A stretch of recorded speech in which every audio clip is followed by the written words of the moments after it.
오늘은 우리 본문의 말씀으로 하나님과의 사귐을 가로막는 세 가지 거짓말이라는 제목으로 함께 말씀의 은혜를 나누고자 합니다. 오늘 읽은 말씀은 지난주 토요일 날 큐티의 본문이었습니다. 제가 중고등부 사역을 하면서 있었던 일입니다. 중고등부에 처음 나와서 이제 예배를 드렸던 한 친구가 유독 집중을 너무 잘하고 있길래 제가 끝나고 난 다음에 그 친구에 다가가서 물어보았습니다. 신기하고 또 기특하기도 해서 처음 왔다고 들었는데 어떻게 이렇게 집중을 잘하나. 그래서 우리 중고등부 예배를 드리면서 어떤 인상을 받았니? 라고 묻자 그 친구가 이렇게 말했습니다. 목사님 잘생겼어요. 네, 자랑하는 겁니다. 이런 일이 있었다고요. 여러분은 이런 에피소드 없으시죠? 네, 제가 그래도 아직까지 10대, 20대 아이들에게 먹어주는 얼굴인가 봅니다. 처음 나오는 아이들에게 우리 가야 중고등부 예배의 첫 번째 특징은, 그가 무심코 내뱉는 첫 번째 특징은 잘생긴 목사님이 있다였습니다. 그게 아마 가장 인상적이었던 것 같아요. 자꾸 말하니까 살짝 부끄럽습니다. 우리는 무엇인가 인상을 말하거나 혹은 누군가를 소개할 때에 그 사람에게 있어서 혹은 그 무엇에게 있어서 가장 중요하고 핵심적인 특징을 가장 먼저 언급합니다. 그렇다면 사도 요한은 오늘 요한소신을 통해서 하나님에 대해서 소개할 때에 그분의 많은 특징들 중에서 어떠한 특징을 가장 먼저 이야기하였을까요? 가장 중요한 특징으로 꼽은 것은 무엇일까요? 요한은 5절에서 이렇게 하나님을 소개하고 있습니다. 5절입니다. 우리가 그에게서 듣고 너희에게 전하는 소식은 이것이니 곧 하나님은 빛이시라. 그에게는 어둠이 조금도 없으시다는 것이니라. 하나님을 빛이시다라고 소개하며 오늘 서두를 시작합니다. 빛은 하나님의 본질적인 속성을 잘 표현하는 그런 단어입니다. 빛은 하나님의 거룩과 성결을 나타냅니다. 하나님은 온전한 빛이시기에 조금의 어둠도 없으시다라고 요한은 연이어서 강조하고 있습니다. 이는 하나님은 선하시며 악은 조금도 없으시다라는 표현이죠. 또한 하나님은 정결하시며 더러운 것은 하나도 없으시다라는 표현일 것입니다.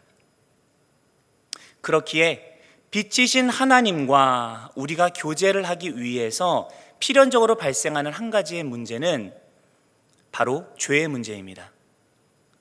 그래서 요한은 빛이신 하나님을 먼저 소개한 뒤에 이 진리에 근거하여 죄와 관련한 우리의 신앙생활을 점검하도록 이끌고 있습니다. 그는 하나님과의 교제를 가로막는 우리의 죄와 관련한 세 가지의 거짓말을 제시합니다. 이 세 가지는 모두 만일 우리가 뭐뭐라고 말한다면 이라는 문장 구조로 시작하기에 구분하기가 쉽습니다. 첫 번째 거짓말은 6절에 나옵니다. 만일 우리가 하나님과 사귐이 있다고 말한다면. 두 번째는 8절입니다. 만일 우리가 죄가 없다고 말한다면. 세 번째는 10절입니다. 만일 우리가 범죄하지 아니하였다고 한다면.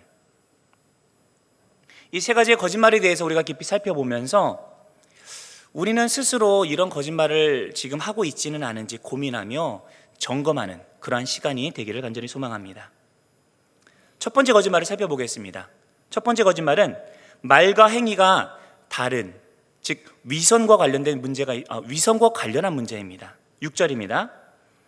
만일 우리가 하나님과 사귐이 있다 하고 어둠에 행하면 거짓말을 하고 진리를 행하지 아니함이거니와. 여기서 우리가 하나님과 사귐이 있다라고 하는 표현은 외향적인 그런 모양을 넘어서서 인격적으로 친밀하게 사귐을 나누고 있다라는 사실을 강조하고 있는 표현입니다. 즉 예배에 참여하는 그러한 겉모양을 넘어서서 하나님과 내적이고 영적인 교제를 깊이 나누고 있다라고 말한다는 것이죠. 그런데 말로는 하나님과 이러한 깊은 사귐을 나누고 있다라고 하지만 정작 그가 어둠 가운데 행하고 있다면 이는 거짓말이다라고 요한은 강하게 반박하고 있습니다. 여기서 어둠에 행하다라는 말은 무슨 뜻일까요? 행하다로 번역된 이 헬라어 단어는 페리파테오라는 단어인데, 이 단어는 문자적으로 걸어가다, 이리저리 걷다라는 뜻을 가지고 있습니다. 그런데 이 걷다라는 단어는 관용적으로 사용되어질 때 개인의 생활 방식이나 행동 양식을 나타내는 데 주로 쓰였습니다. 즉, 어둠에 행하다라는 이 말은 어쩌다 한번 실수로 어둠에 발을 내디딘 것이 아니라 어둠의 방향으로 지속해서 한 걸음씩 걸어 나가고 있다라는 것을 의미하는 거죠.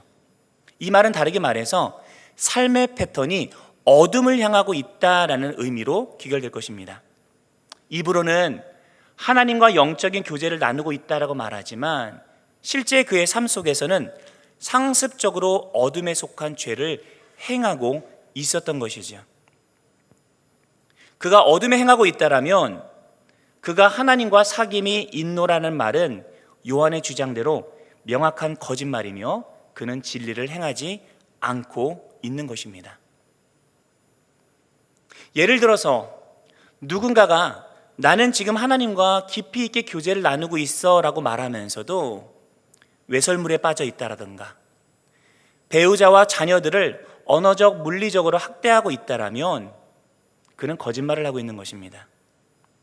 하나님과 가깝다라고 말하면서 교회를 비방하고 험담하며 끊임없이 문제를 일으키고 있다라면 그는 진리를 행하지 않고 있는 것이지요. 하나님과 친밀한 교제를 나누고 있다라면 이러한 지속적인 불의한 삶은 있을 수 없다라고 요한은 지금 우리에게 가르치고 있는 것입니다. 우리의 삶 속에서 이러한 모습들이 지속적으로 이어지고 있다라면 우리는 지금 하나님과 친밀한 교제를 나누고 있지 못한 것이고 겉으로는 신앙인인 척하지만 삶은 그렇지 못한 위선자로 살아가고 있는 것입니다. 우리가 하나님과 진정으로 교제하고 있다라면 우리는 어둠이 아닌 빛 가운데서 행해야 합니다. 7절입니다. 그가 빛 가운데 계신 것 같이 우리도 빛 가운데 행하면 우리가 서로 사귐이 있고 그 아들 예수의 피가 우리를 모든 죄에서 깨끗하게 하실 것이요. 빛 가운데 행하다라는 표현은 어둠에 행하다라는 표현과 마찬가지로 빛 가운데서 살아가는 삶의 방식을 의미합니다. 즉, 우리의 생각과 행동을 빛이신 하나님께 맞추어서 그분의 의로만에서 바른 결정을 해나가는 삶을 살아가고 있다는 의미입니다. 그러한 삶을 살아갈 때에 요한은 우리에게 이러한 유익이 있다고 설명합니다. 우리는 신앙의 동료들과 친밀한 교제를 누리게 될 것이고 하나님과의 친밀한 교제를 통해서 우리의 삶이 깨끗하게 되어지는, 정화되어지는 경험을 하게 된다라고 요한은 설명하고 있습니다. 여러분의 삶을 들여다보시길 바랍니다. 여러분은 하나님과 깊은 교제와 사귐을 나누고 계십니까? 그렇다라고 말씀하신다면 한 가지 질문을 더 던져보시길 바랍니다. 여러분의 삶을 들여다보건대 여러분은 어둠 가운데서 행하고 계십니까? 빛 가운데서 행하고 계십니까? 하나님과의 교제를 가로막는 두 번째 거짓말, 8절에 나온 이 거짓말은 기만과 관련이 있습니다. 8절입니다. 만일 우리가 죄가 없다고 말하면 스스로 속이고 또 진리가 우리 속에 있지 아니할 것이요. 만일 우리가 죄가 없다고 말하면, 여기서 죄가 없다라는 주장은 문자적으로 보자면 나는 죄를 가지고 있지 않다라는 의미입니다.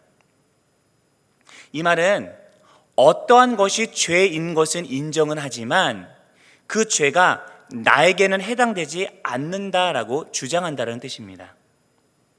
즉, 어떠한 행동이 분명히 죄로 규정되어지만 나에게는 아무런 영향이 없다고 주장하는 것, 이러한 주장은 요한이 살아갔던 시대 속에서 성행했던 우리 영지주의자들의 사상 속에서 충분히 엿볼 수 있습니다.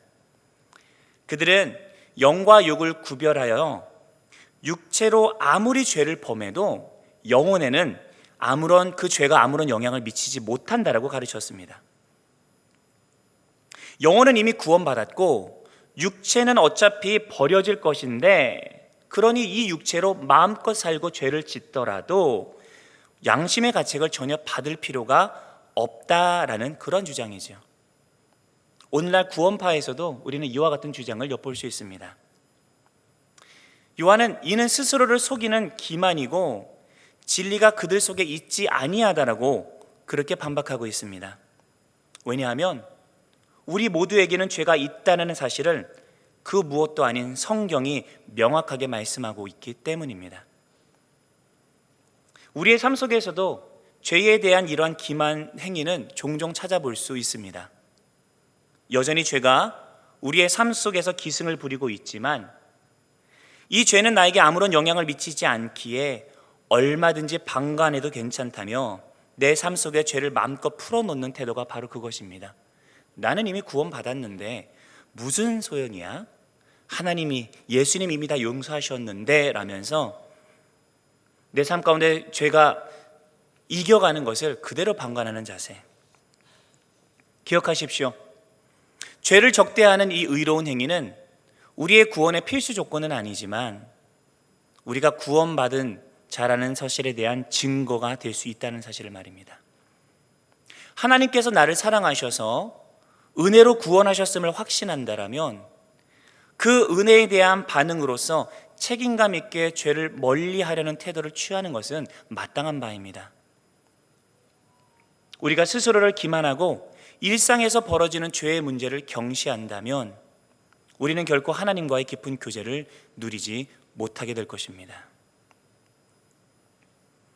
세 번째입니다. 하나님과의 교제를 가로막는 거짓말은 우리가 범죄하지 않았다라고 주장하는 왜곡의 문제와 관련이 있습니다. 10절입니다. 만일 우리가 범죄하지 아니하였다 하면 하나님을 거짓말하는 이로 만드는 것이니 또한 그의 말씀이 우리 속에 있지 아니하니라. 우리가 범죄하지 아니하였다. 여기서 범죄하지 아니하였다라는 표현은 완료 시제로 사용되어졌습니다. 이 말은 내가 범죄를 하지 않은 것 정도가 아니라 여태까지 살아오면서 나는 죄라고 하는 것을 지어본 적이 없다라는 주장입니다. 이 말은 더 나아가서 죄를 규정하는 하나님의 말씀을 부정하는 주장입니다. 무슨 얘기인고 하니 우리는 하나님의 말씀에 근거해서 죄를 죄로 규정하는데 이것 자체가 잘못되었다는 겁니다. 쉽게 말해서 애초부터 이건 죄가 아닌데 하나님께서 죄로 규정하셔서 내가 지은 것이니까 이건 엄밀히 말해서 죄가 아니야. 나는 죄를 지은 것이 아니야 라고 반발하는 것이죠. 그러니 나는 죄를 범치 않았다라고 말하는 겁니다. 요한은 이 주장은 결국 하나님을 거짓말쟁이로 만드는 행위다라고 말합니다. 또한 하나님의 말씀이 그들 안에 있지 아니한 증거라고까지 말합니다. 하나님의 말씀 자체를 거짓된 것으로 왜곡하는 상태에서는 하나님과 친밀한 교제를 나눌 수 없다는 것은 분명합니다. 에덴 동산에서 하와가 뱀의 속삭임에 넘어갈 때를 한번 생각해 보십시오. 하와가 하나님의 말씀을 왜곡하고 자신의 입맛대로 바꾸어 받아들였을 때에, 그래서 하나님의 명령을 과감히 어기고 선악과를 취하였을 때에 하나님과의 친밀한 교제는 그 순간 끊겨버렸습니다. 이 왜곡의 문제는 사람이 자신의 말로 하나님의 말씀을 대체하고자 할 때, 대체하고자 하는 그 죄악된 본성에 근거하고 있습니다. 내 말이 맞고 하나님은 틀렸습니다 라고 말하고 싶은 그 마음은 우리 모두에게 잠재해 있습니다. 대놓고 말하지는 못하지만 이 문제에 있어서는 하나님, 제가 주장하는 바가 더 옳으니 제 뜻대로 하겠습니다 라고 점잖게 주장하는 모습도 우리의 신앙생활 속에서 곳곳에서 종종 찾아볼 수 있지 않습니까? 하나님의 말씀을 있는 그대로 인정하기보다 내 입맛에 따라 변질시키고 나의 욕망대로 적용하고자 하는 타락한 죄성이 우리 안에 도사리고 있음을 우리는 부정해서는 안 될 것입니다. 살펴본 것처럼 사도 요한이 걱정하고 염려했던 이 죄의 문제는 오늘날 우리 그리스도인의 삶 속에서도 여전히 존재하고 있습니다. 그렇다면 하나님과의 깊은 교제를 가로막는 이 죄의 문제 앞에서 우리는 무엇을 어떻게 행해야 합니까? 요한은 9절에서 그 해결책을 제시합니다. 9절입니다. 만일 우리가 우리 죄를 자백하면 그는 미쁘시고 의로우사 우리 죄를 사하시며 우리를 모든 불의에서 깨끗하게 하실 것이요. 하나님과의 깊은 교제를 막는 이 죄의 문제 앞에서 유일한 해결책은 나의 죄를 부정하지 않고 하나님 앞에 자백하는 것입니다. 여기서 자백하다라고 번역된 동사 호몰로게오라는 단어는 문자적으로 무엇과 똑같이 같게 말하다라는 뜻을 가지고 있습니다. 다시 말해서 어떠한 것이 사실이거나 진실임을 있는 그대로 인정하는 것이죠. 죄와 관련하여 이 단어를 풀어본다면 하나님께서 우리의 죄에 대해 하시는 말씀에 동의하여 그 죄를 나의 죄로 인정하는 것, 이것이 자백이라는 단어의 뜻입니다. 즉 나의 죄를 위선으로 덮거나 죄가 아니라고 부인하거나 죄를 규정하는 하나님의 말씀을 왜곡해버리지 않고 하나님의 말씀대로 죄를 죄로 인정하는 이 고백이 자백인 것입니다. 이는 마치 환자가 자신의 병을 인정하고 수술대 위에 올라가 누워 의사에게 몸을 내어 맡기는 것과 같습니다. 우리가 그렇게 행할 때에 의사는 우리의 환부를 도려내고 치유하기 시작합니다. 마찬가지로 그렇게 우리가 우리의 죄를 자백하고 하나님 앞에 모든 것을 내어 맡겨 드릴 때에 미쁘시고 의로우신 하나님께서 그분의 성품에 근거하여 우리의 죄를 사하시고 모든 불의에서 깨끗게 하실 것이라고 오늘 성경은 말씀하고 있습니다. 우리가 해야 될 것은 그저 우리의 죄를 부정하지 않고 있는 그대로 받아들이고 하나님 앞에 자백하는 것입니다. 그때 우리는 하나님과의 교제를 회복하고 그 깊은 사귐 속에서 진정한 기쁨을 누리게 될 줄 믿습니다. 오늘 말씀을 준비하면서 사실은 어저께 밤새 늦게까지 준비를 했거든요. 근데 준비를 하면서 문득 저의 마음 가운데 제 안에 이 죄에 대한 의식이 무척이나 흐려져 있음을 발견하였습니다. 일상에서 죄에 대해 경각심을 잃고 순간순간 감정과 욕망에 따라 반응하고 있는 제 모습들이 여러 떠오르더라고요. 어떻게 이런 죄들이 나의 삶 속에 습관처럼 나타나고 있었는데, 근데 그 사실을 인식조차 못하고 경건생활 잘하고 있노라 안심하며 지내왔는지 스스로 많이 놀랐습니다. 이런 죄에 대한 무감각이 하나님과의 인격적인 교제를 분명히 방해하고 있었을 텐데, 겉으로 행하는 경건생활과 저의 일상의 사역의 패턴에 함몰되어서 전혀 인식하지 못하고 있었던 스스로의 무감각했던 모습을 깨달으면서 하나님의 긍휼을 구하는 기도가 절로 나오더라고요. 우리 성도님들은 어떠십니까? 여러분의 삶의 곳곳에 무감각하게 흩뿌려져 있는 죄와 어둠이 하나님과의 인격적인 사귐을 가로막고 있지는 않습니까?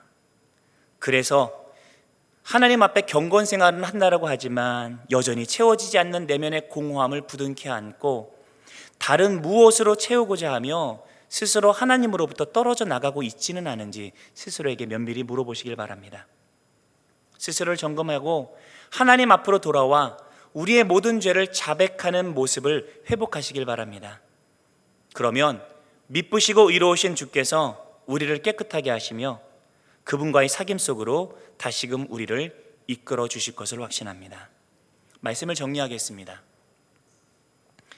빛이신 하나님은 어둠이 아니라 그분의 빛 가운데서 우리가 행하며 그분과의 친밀한 교제를 이어가기를 간절히 원하십니다. 그분의 빛이 우리를 비출 때 어쩔 수 없이 드러나는 우리의 어둠이 있습니다. 하지만 그 앞에서도 그 어둠을 받아들여 인정하고 있는 그대로 하나님 앞에 고백하시기를 하나님께서는 원하십니다.